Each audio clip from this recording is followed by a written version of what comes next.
الحمد لله رب العالمين. وان شاء الله أشقائنا جماهير المنتخب الأردني الشقيق، حبايبنا النشامة، ما أخذتوا العبرة من الجماهير اللي قبلكم اللي كانت تقول هاتوا المغرب هات؟ وش اللي صار فيهم؟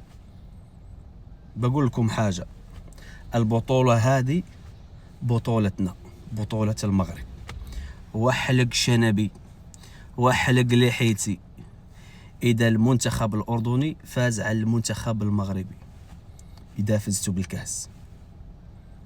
وزيدكم من الشعر بيت اللي يقول أن المباراة النهائية ما أدري ايش بيحصل فيها، لا، ما راح توصل ضربات ترجيح ولا راح تكون فيها النتيجة ب1-0 وما إلى غير ذلك، لا، المنتخب المغربي راح يكتسح المنتخب الأردني بأقل نتيجة 2-0 إذا ما كانت 3 أو 4.